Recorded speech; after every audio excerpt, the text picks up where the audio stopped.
ওয়াসাল্লাম এলান করে দিলেন, তোমাদের মধ্যে কেউ কি এমন ব্যক্তি আছো যে ব্যক্তিটা আজকের দিনের জন্য আমার এই মেহমানদারির জিম্মাদারের দায়িত্বটা নেবে। রাসূলুল্লাহ সাল্লাল্লাহু আলাইহি ওয়াসাল্লামের বারবারে একজন গরীব সাহাবা আল্লাহর নবীর দরবারে আস্তে আস্তে হাতে হাত তুলতে থাকে, হুজুর আমার দায়িত্ব নেব, হুজুর আপনার মেহমানদারির দায়িত্ব আমি নেব, হুজুর আমি নিতে চাই, হুজুর আমি আপনার মেহমানদারি করাতে চাই। আল্লাহর নবী আল্লাহর রাসূলের সাহাবা মেহমানকে চুপ করে বাড়ি থেকে নিয়ে চলে যায়, বাড়ির মধ্যে বসিয়ে দেয়, স্ত্রীর কাছে গিয়ে বলতে থাকে কিছু খাবার আছে না মা, রাসূলুল্লাহ দরবার থেকে একটা মেহমান নিয়ে এসেছি, কিছু খাদ্য আছে আমাকে দাও। স্ত্রীর চোখে পানি, স্ত্রীর চোখ দিয়ে পানি টোসা গড়িয়ে যাচ্ছে, স্বামী দিয়ে লক্ষ্য করে বলে আরে তো কিছু খাবার নাই, সামান্য পরিমাণ খাদ্য পড়ে আছে, খোদা খোদা দুটো বাচ্চার জন্য আমি তুলে রেখে দিয়েছি, আর কোনো খাদ্য আমার কাছে নাই। মা নিজের যে খিদেটাকে সহ্য করে নিতে পারে, সবর করে নিতে পারে, বাবা নিজের খিদেটাকে সহ্য করে নিতে পারে, সবর করে নিতে পারে, কিন্তু মনে রাখবে বাচ্চাদের ফিরে কোনো মা কোনো বাবা সহ্য করতে পারে না, কোনো মা কোনো বাবা জোগাড় করতে পারে না, কিন্তু আবার দিয়ে বলতে থাকে আর তুমি তোমার বাচ্চাগুলোকে ঘুম পাড়িয়ে দাও, ছোট্ট বাচ্চাকে মা ঘুম পাড়াতে নিয়ে যায়।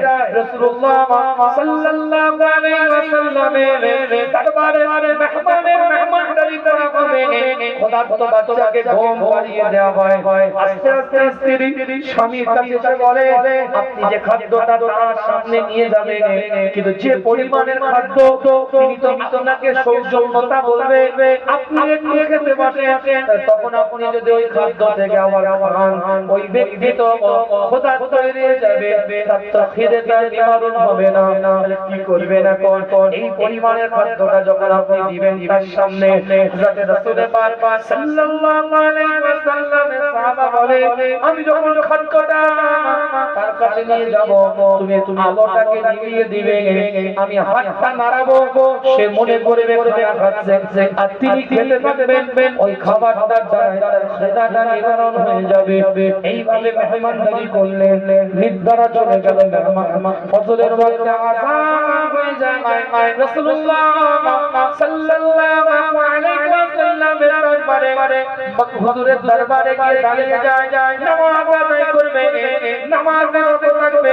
আল্লাহর নবী নামাজের শেষে কিতাবটা খুলে দেখে পরিষ্কার করে লেখা আছে, নামাজের পরে ওই সাহাবার দিকে তাকিয়ে বলে হে আমার সাহাবা, কাল রাতে তুমি আমার মেহমানের সাথে যে আচরণটা যে ব্যবহারটা তুমি করেছো আমার আল্লাহ সেটা আমি রাসূলুল্লাহ আমাকে সব কিছু জানিয়ে দিয়েছে।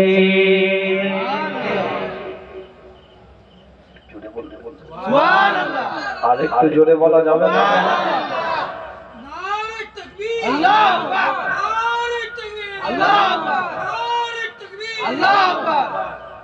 হুজুরের একটা বড় বোন ছিল, আজকে যে হুজুরের মাহফিল দোয়ার মাহফিল, এই হাদিসটা এমনি বলি পুরো হুজুরের জীবনটাকে নিয়ে আলোচনা করছি আজকে একটা করে মেহমানদারি করা, এই কথা বলতে থাকে না যে যেখানে মেহমানদারি করি অত সহজ খালি মুখে আপনাকে আসে কিছু না কিছু খেতে বলবে, আপনি খাবেন না খাবেন সেটা আপনার রুচির ব্যাপার, আপনি রুচি খান আপনার রুচি পহলে, এটা উর্দুতে কথাই আছে, কিন্তু বলবে আপনাকে রিকোয়েস্ট অনুরোধ করবে, এটা বড় বড় ঈমানদার।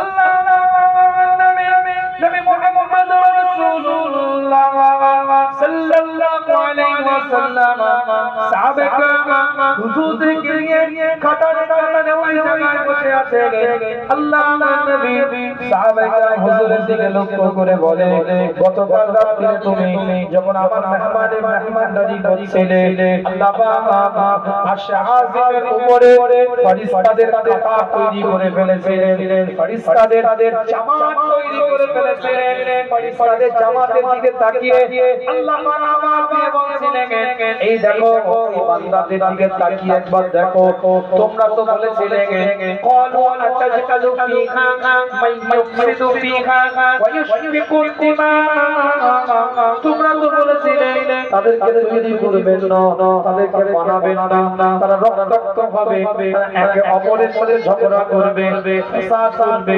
ইখতিলাফ করবে মতানৈক্য করবে দেখো এই বান্দাগুলো একে অপরের সাথে কত সুন্দর আচরণ করে ব্যবহার করে রাসূলুল্লাহ সাল্লাল্লাহু আলাইহি ওয়াসাল্লাম জানিয়ে দেয় কোরআনের মধ্যে ফেরেশতাদেরকে জানিয়ে দিয়েছে ফেরেশতাদেরকে বলে দিয়েছে আমি আল্লাহ আমি মাওলা ওই বাড়িটাকে ওই জায়গাটাকে আমি আল্লাহ ওই পরিবারটাকে এমন রিজিক দিলাম এমন নিয়ামত দিলাম এমন মর্যাদা দিলাম ওই পরিবারের উপরে আমি আল্লাহ আমার রহমতের ছায়াটাকে আমি আল্লাহ দিয়ে দিলাম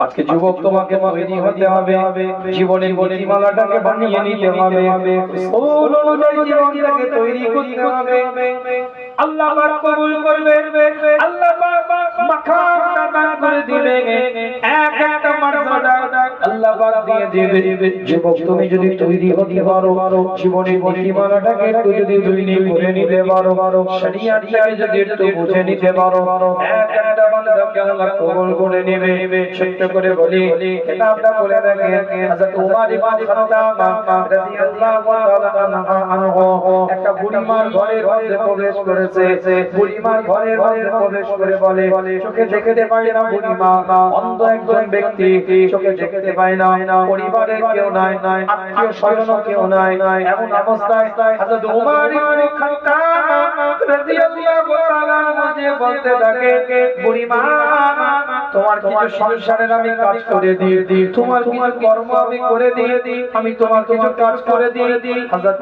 ওমর ইবনে খাত্তাবের দিকে লক্ষ্য করে বলে বুড়িমা আওয়াজ দিয়ে তুমি কে বলে আমি ওমর ইবনে খাত্তাব তোমার সংসারের কাজ করতে এসেছি ওই সময় বুড়িমা বলে না তোমাকে কাজ করতে হবে না তুমি চলে যাও তোমাকে আমার কাজের দরকার নাই আমার বুড়িমার দিকে লক্ষ্য করে বলে একটু করি বলে না 2 বছর ধরে একজন ব্যক্তি আমার কাজ করে দেয় সেই আমার জন্য ভালো 2 বছরে সে আমাকে তার নিজের নামটা পর্যন্ত বলে নাই আমি অন্ধ মানুষ আমি চিনতে পারি না তাকে সে নামটাও পর্যন্ত আমাকে জানাই নাই আর তুমি প্রথম দিন এসে বলছো ওমর ইবনে খাত্তাব এসেছে কাজ করার জন্য না তোমাকে কাজ করতে হবে না চলে যাও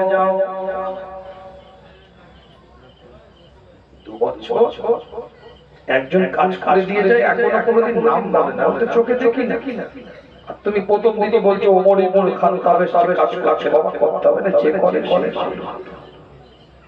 বুঝতে পারছেন আমার কথা কি অসুবিধা হচ্ছে না আমাকে প্রথম দেখছেন আপনারা তো হাবু দেন ভালো লাগবে তো সাধু বাবার কাছে আমার একটা অতিরিক্ত আশা থাকবে অন্য গ্রামের এই গ্রামের মধ্যে পার্থক্য আছে না ভালোবাসার মানুষ সব গ্রামে আছে কিন্তু কম বেশি কিছু আছে না সাধু বাবার মানুষ ভালো বেশি বাসে এই বেশি দাওয়াত করে তাই আসলাম আপনাদের খেদমতে একটু কথা বললে কি অসুবিধা হবে এই কথা বলেন না জি না এটা তাকবীর দেন দেখি নারে তাকবীর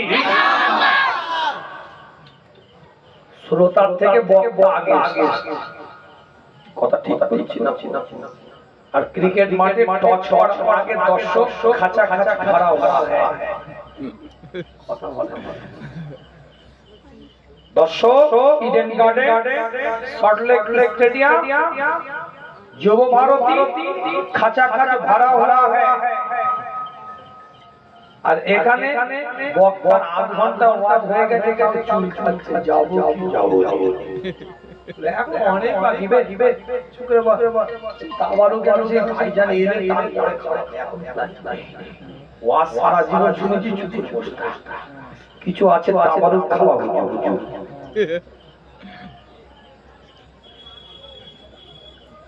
এদেরকে পরিবর্তন আপনাদেরকে করতে হবে, আমরা পারবো না। হুজুর কি বলছেন, আমরা কি পরিবর্তন করব? হ্যাঁ কিছু আছে দেখে ফেলে কথা বুঝতে এক একটা হাড়ি দিতে হবে। ওই যারা 10 মিনিট আগে ইয়া নবী সাল্লাল্লাহু আলাইহি সময় আসবে, এদিকে পুরো বাঁশে বেঁধে তাহলে যে একটা হাড়ি দিয়ে দিতে বসে বসে খেয়ে নিবি না আরে ও তো খেয়ে খাওয়ার জন্য 10 মিনিট আগে, ওয়াজ শোনার জন্য তো মিনিমাম 1 ঘন্টা আগে। কথাটা বুঝতে পারছেন? যদি ওয়াজ শোনার মানসিকতা থাকতো তাহলে মিনিমাম 1 ঘন্টা আগে আসতো। ইয়া নবী তাকে জানানোর মতন সিগন্যাল করে নিয়ে তুমি আসবে, ও হবে না। তাহলে খেতে যখন আসছো ভালো করে খাও, একটা গোটা হাঁড়িতে রুটি দিয়ে মাছ দিয়ে বেঁধে দিবে, যত শেষ না করতে পারে কোনো অত্যাচার না, খেতে এসে খাও উঠলেই চেলা কাটতে গেলে উঠলেই খেতে কথা বলে না কেন আমার কি প্ল্যানটা কি খারাপ দেখছি না? ঠিক লাস্ট দেখলাম হাড়ি বলে তিনে করে পাঁচ মাত্র চালা লোকটা দিয়ে পালাচ্ছে সারা এটা তো আলোচনা নিয়ে যাবো। আওয়াজ দেন দেখি নারায়ে সবাই মিলে দুটো হাত তুলে দেখান তো কে আল্লাহকে ডাকে। এই টনটনে হাত তুলেন, একদম টনটনে, এই টনটনে হাত তুলে বলেন নারায়ে তাকবীর। আরো চিৎকার কারো আওয়াজ একই সাথে একই কণ্ঠে আওয়াজ দিয়ে বলেন নারায়ে তাকবীর, নারায়ে তাকবীর। সিলসিলায়ে ফুরফুরা শরীফ, সিলসিলায়ে ফুরফুরা শরীফ, মাসলাকে মুজাদ্দিদে জামা, মাসলাকে মুজাদ্দিদে জামা, নারায়ে তাকবীর। বিশ্ব নবী প্রতাপ দরবার শরীফে হুজুরের ইসালে সাওয়াব, নারায়ে তাকবীর। ওটা তোমায় কাজ করতে হবে না, যে আসে 2 বছর সম্মানে কাজ করে দিয়ে যায় সেই তোমারই মনে খারাপ চিন্তা করছে কে রে বাবা একটু দেখতে আল্লাহ নবী মুহাম্মদ রাসূলুল্লাহ সাল্লাল্লাহু আলাইহি ওয়াসাল্লাম সাহাবা হযরত ওমর ইবনে খাত্তাব রাদিয়াল্লাহু তাআলা লুকিয়ে দেখতে থাকে, লক্ষ্য করে দেখে হযরত আবু বকর সিদ্দিক রাদিয়াল্লাহু তাআলা আনহু টুক করে আসছে। ওমর ইবনে খাত্তাব যেটা ভেবেছিলেন সেটাই সত্য হয়ে গেল, কারণ এটাই তো হযরত আবু বকর সিদ্দিক রাদিয়াল্লাহু তাআলা তিনি খলিফাতুল মুসলিমিন, তিনি তৎকালীন যুগে আমিরুল মুমিনিন। টুক করে বুড়িমার ঘরের মধ্যে প্রবেশ করছে, হাতের মধ্যে জুতোটাকে তিনি খুলে নিলেন, আস্তে করে বুড়িমার ঘরের মধ্যে প্রবেশ করে গেলেন। কিতাবটা খুলে দেখেন পরিষ্কার কোরআনের ভাষার মধ্যে একাধিক জায়গায় এলান করে দিয়েছে আমানি জিন্দেগি তৈরি করতে গেলে নিজের হাসিটাকে মিটিয়ে দিতে হবে, নিজের আত্মগরিমাটাকে মিটিয়ে দিতে হবে। জুতোটাকে খুলে চুপ করে আগিয়ে গেলেন, ওটনটাকে ঝাড় দিয়ে দিলেন, পরিষ্কার পরিচ্ছন্ন করে দিলেন, খাবারের আসবাবপত্রের ব্যবস্থা করে দিলেন, সব পরিমাণ সরঞ্জামের ব্যবস্থা করে দিলেন। অন্ধমা চোখে দেখতে পায় না, পরিবারে কেউ না, এই অবস্থায় হযরত আবু বকর আস্তে আস্তে বেরিয়ে যাচ্ছে। হযরত ওমর ইবনে খাত্তাব সামনে সালাম দিয়েছে। ওমর ইবনে খাত্তাব বলে ভাই আবু বকর আমার সামর্থ্যটা ঠিকই ছিল, শুধু চোখের মধ্যে আমি নিজে সরাসরি দেখতে চাই, তাই আমি তোমাকে সুন্দর করে দেখতে চেয়েছিলাম। আসলেই কি আমার সুন্দর সত্যি কিনা, আসলেই কি আবু বকর সিদ্দিক কিনা? আজ তুমি কর্ম করলে, এই কর্মের ব্যাপারে আমি তোমাকে কোনো প্রশ্ন করতে চাই না, কেন রাসূলুল্লাহর জায়গায় তুমি আছো, রাসূলুল্লাহর দায়িত্ব তুমি পালন করছো, রাসূলুল্লাহর আদর্শ তোমার মধ্যে থাকবে, এটা কোনো রকম আশ্চর্য কিছু নয়। কিন্তু আমি ওমর ইবনে খাত্তাব, আমার প্রশ্ন হচ্ছে তোমার কাছে, তুমি যখন ঘরের মধ্যে যখন প্রবেশ করলে তুমি জুতোটাকে কেন খুলে নিলে? জুতোটা খুলে খালি পায়ে আস্তে আস্তে গলির মধ্যে কেন তুমি প্রবেশ করলে? হযরত আবু বকর সিদ্দিক রাদিয়াল্লাহু তাআলা বলেন, ভাই ওমর, ওটা আভ্যন্তরীণ ব্যাপার, আমার ভিতরের বিষয়, আমি তোমাকে বলতে চাই না, আমি প্রকাশ করতে চাই না। আবার ওমর ইবনে খাত্তাব বলে, বলো না ভাই, বিষয়টা কি একটু আমার মনটা তো খুব জানার ইচ্ছা করে। বলে ওটা আমি বলতে চাই না, ওটা আমার আভ্যন্তরীণ একটু বিষয়, ওটা আমার ভিতরে আমি রাখতে চাই, প্রকাশ আমি করতে চাই না। ওমর ইবনে খাত্তাব রাদিয়াল্লাহু তাআলা বারবার যখন অনুরোধ করতে থাকে, হযরত আবু বকর সিদ্দিক রাদিয়াল্লাহু তাআলা বলছে, আমি একজন রাষ্ট্রনায়ক, আমি একজন রাষ্ট্রপ্রধান, আমি সাম্রাজ্য পরিচালনা করি, সাম্রাজ্যের মানুষ আমাকে ফলো করে, আমাকে দেখে, আমাকে পর্যবেক্ষণ করে, আমার হাঁটা চলা ওঠা বসা কথাবার্তা সব কিছু তারা পর্যবেক্ষণ করে। আমি আবু বকর কিভাবে হাঁটি সেটাও হয়তো তারা দেখতে পারে, আওয়াজটা পায়ে কেমন হয় সেটাও তাদের উপলব্ধি থাকতে পারে। আর যদি আমি জুতো পরে পায়ে আওয়াজ করতে করতে বুড়িমার ঘরের মধ্যে ঢুকি, তাহলে প্রতিবেশীরা জেনে যাবে যে আবু বকর এসেছিল। কত বড় রাষ্ট্রনায়ক, কত বড় রাষ্ট্রপ্রধান, যে তিনি এই বুড়িমার ঘরের মধ্যে এসে কাজ করার জন্য, কর্ম করার জন্য এসেছে। কি মনের মানুষ, এটা প্রচারটা হয়, এটা যেন মানুষ জানতে না পারে, তাই নিজেকে গুটিয়ে নেওয়ার জন্য আমার পায়ের আওয়াজের দ্বারাও কেউ না জানতে পারে যে বুড়িমা আর কাজটা কে করে দিয়ে যায়। সেজন্য আবু বকর নিজের জুতোটাকে খুলে গুটিয়ে নিয়ে বুড়িমার ঘরে মধ্যে প্রবেশ করি।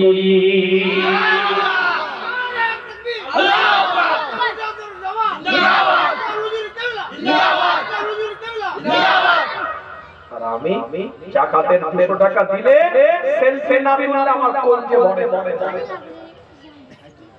কথা কিছু বুঝতে পারছেন? আমার কথা কিছু বুঝতে পারলেন? একটা শীতকালীন শীত বস্ত্র, কম্বল, একটা গাড়ি, অসহায় দাঁড়িয়ে হাতে তুলে দিয়ে ফেসবুকে আপলোড না করলে, হোয়াটসঅ্যাপে স্ট্যাটাসে না ছাড়লে, ডিপি পিকচার না দিলে আমার কলজে মনে হয় যে কবুল মনে হয়। কথা ঠিক চিন্তা করবেন, বাস্তবমুখী কথা বোঝাতে পারে। কার গায়ে লাগে না, কে মনে করলো এটা দেখা দিন চলে না, দিন শরিয়াত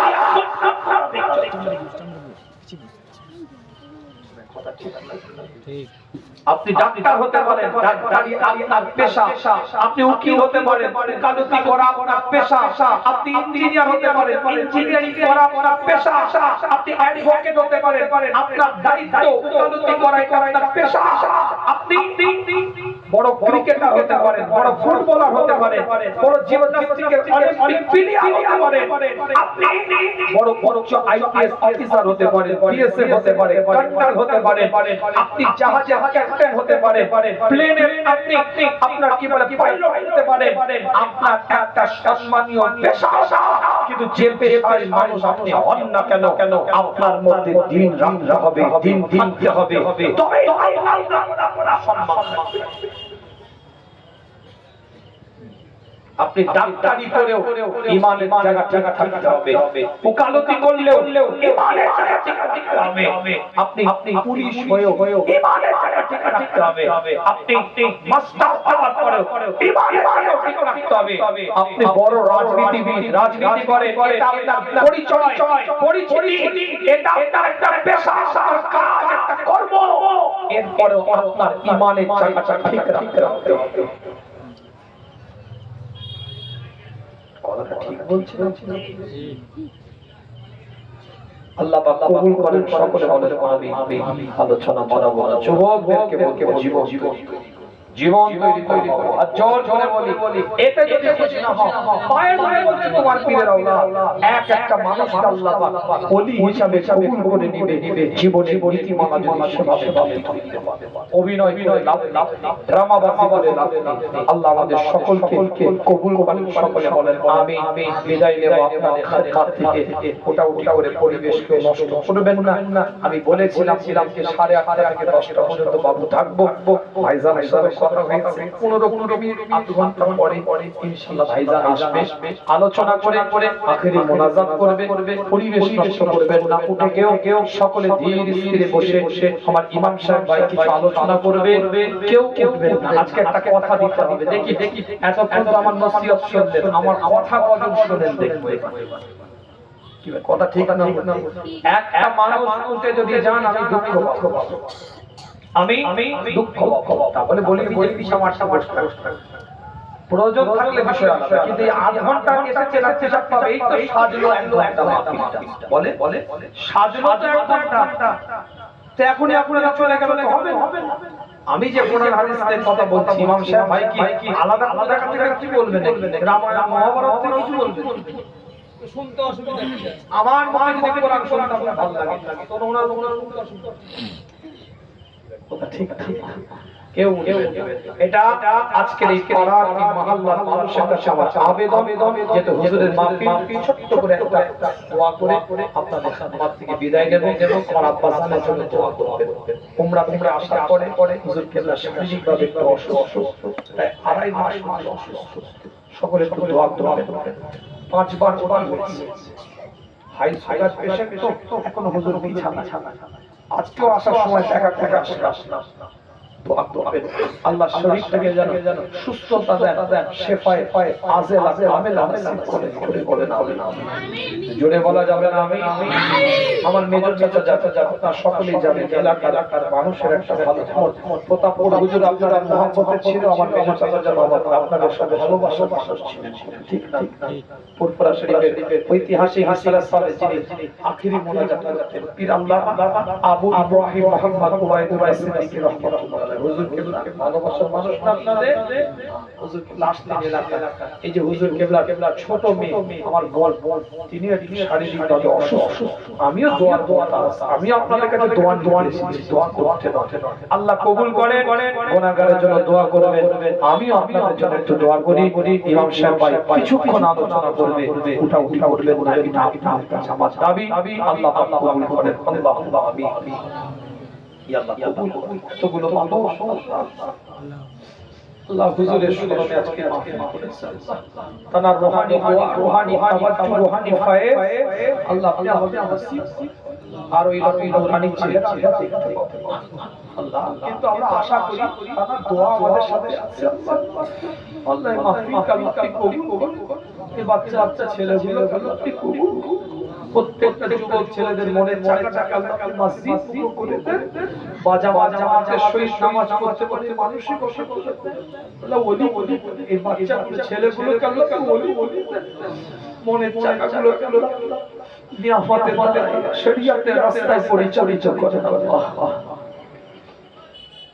আল্লাহ আমার বলার ভুল হতে পারে, আপনার তো জানার ভুল হয় না। আল্লাহ আমার ভুল হতে পারে, আপনার তো শুনতে ভুল হয় না। আল্লাহ চাওয়ার ভুল হতে পারে, আপনার তো দেওয়ার ভুল হয় না। আল্লাহ আমি অল্প সময় কি চাই ভুল হয়ে যাবে। আল্লাহ আপনি তো আমাদের অন্তর্যামী। আল্লাহ আপনাকে তো বোঝাতে হবে না, আপনি তো না জানতে না বলতেই সব দিয়েছেন। আল্লাহ আমাদের মনের খবর আপনি সব জানেন। আল্লাহ আমাদের যা দরকার আপনি নিয়ামত হিসেবে দিয়ে দিয়েছেন। আল্লাহ আপনি কবুল করুন। গুনাহর বোঝা মাথায় নিয়ে খোদা তোমার দরবারে দুটো হাত তুলেছি আল্লাহ পাক আপনি আমাদের সকলকে কবুল করে নিয়ামতের দ্বারা পরিপূর্ণ করে দেন। মর্যাদা বলা মার্তবা বলা বানিয়ে দেন। ছেলে না কাঁদলে মা দুধ দেয় না, আল্লাহ বান্দা না কাঁদলে আল্লাহ রহমত পাওয়া যায় না। মুমিনের চোখের পানি আল্লাহর দরবারে জমা রাখে চির হাসি হাসতে যদি চান দুনিয়ার বুকে কেঁদে নেন। আল্লাহ নবী বলেন জাহান্নামবাসীরা এত কান্না কাঁদবে যাদের চোখের অশ্রু দ্বারা বড় বড় নদী বয়ে যাবে, সে কান্নায় কোনো ফায়দা হবে না। যে চোখটা দিয়ে আল্লাহর মহব্বতে রাসূলের মহব্বতে মাছির মাথা পরিমাণ অশ্রু বেরিয়ে যায়, ওই চোখটাকে আমার আল্লাহ জাহান্নামে আগুনের জন্য হারাম আল্লাহ পাক বানিয়ে দেয়। আপনি কবুল করে নেন আল্লাহ। মুসলমান না করে আল্লাহ আপনি আমাদের মওত দিবেন না, মুসলমান না করে আল্লাহ আপনি আমাদের কাফন করবেন, মুসলমান না করে আল্লাহ আপনি আমাদেরকে কবরে নেবেন না, মুসলমান না করে আল্লাহ আপনি আমাদেরকে কবর থেকে উঠাবেন না। যতদিন দুনিয়ায় রেখেছেন খোদা ঈমানের সাথে রাখবেন আল্লাহ। আপনাদের যদি যেতে হয় তাও যেন ঈমানের সাথে যেতে পারি। জোরে বলেন আমিন, আরো জোরে বলেন আমিন। ভারতবর্ষের জাতি ধর্ম বর্ণ সম্প্রদায়ের মধ্যে ঐক্য একতা আল্লাহ নিদান করেন। আল্লাহ নিজেদের মধ্যে মিল মহাব্বত আল্লাহ নিদান করেন। আল্লাহ মর্যাদা ওয়ালা মারতাবা ওয়ালা হিসাবে আল্লাহ যাদের দ্বারা দেশের কাজ হবে, দেশের কাজ হবে, মানুষ উপকার পাবে, সমাজের মানুষ আল্লাহ যার দ্বারা উপকৃত হবে, ভারতের সংবিধান সুরক্ষিত সংরক্ষিত যাদের দ্বারাই থাকবে তাদেরকে নেতৃত্ব দেওয়ার ব্যবস্থা করে দেন। সাম্প্রদায়িক মনোভাব অন্যান্য ব্যক্তিদের থেকে আল্লাহ ভারতবর্ষকে হেফাজত করুন। সম্প্রীতির মনোভাবপূর্ণ ব্যক্তিদের মানুষের দ্বারা আল্লাহ ভারতবর্ষকে আল্লাহ পরিচালিত করেন। আলাই ওয়াকাফ আইন কালা আইন ওয়াকাফ অ্যামেন্ডমেন্ট বিলের নামে যে আইন আছে এই আইন আল্লাহ আমাদের মসজিদ মাদ্রাসা মক্তব ঈদগাহ কবরস্থান আল্লাহ চ্যারিটি এতিমখানা লিল্লাহ ওয়ালিন সহ যত আকাব সম্পত্তি আয় ব্যয় ব্যয় হয় সুপ্রিম কোর্টে যে কেস চলছে আপনি আমাদের উত্তীর্ণ হওয়ার তৌফিক 9,30,000 একর সম্পত্তি আল্লাহ আপনা আমাদের কবুল আল্লাহ রাস্তায় لن تنالوا البر حتى تنفقوا مما تحبون। আল্লাহ আপনি তো বলেছেন যতক্ষণ তোমাদের প্রিয় জিনিস থেকে আমি আল্লাহ আমার রাস্তায় দান না করতে পারো তোমরা আমার প্রিয় বান্দা হতে পারবে না। আল্লাহ তাই তো আমাদের পূর্বপুরুষ আল্লাহর রাস্তায় দিয়ে দিয়েছে। আল্লাহ আপনার সম্পদ আপনি হেফাজত করেন, আল্লাহ আল্লাহ হেফাজত করেন, আল্লাহ আল্লাহ আপনি হেফাজত করেন।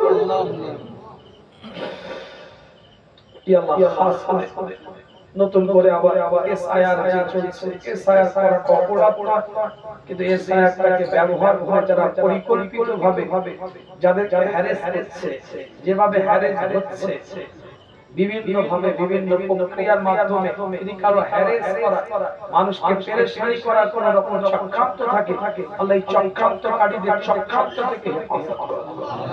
এসআইআর করাটা অপরাধ নয়। ভারতের প্রত্যেকটা বৈধ নাগরিক আল্লাহ কোন পরিকল্পনার পরিকল্পনার শিকার না হয়ে যায়। প্রত্যেকটা বৈধ নাগরিক ভারতবর্ষে বৈধভাবে যেমন ছিল আগামীকাল বৈধভাবে জাতি ধর্ম বর্ণ সম্প্রদায় ঐক্যের সাথে বসবাস করার তৌফিক এনায়েত করুন। ربنا تقبل منا انك انت السميع العليم وتب علينا انك انت التواب الرحيم ربنا لا تزغ قلوبنا بعد إذ هديتنا وهب لنا من لدنك رحمة انك انت الوهاب برحمتك يا ارحم الراحمين كلمة لا اله الا الله ভাইজান আসবে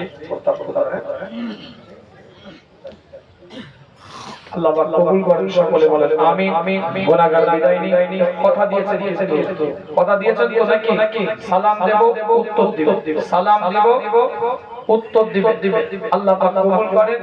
একজন ব্যক্তি উঠবেন না, সালাম দেব উত্তর দিবেন, মুসাফা করবেন না। সালাম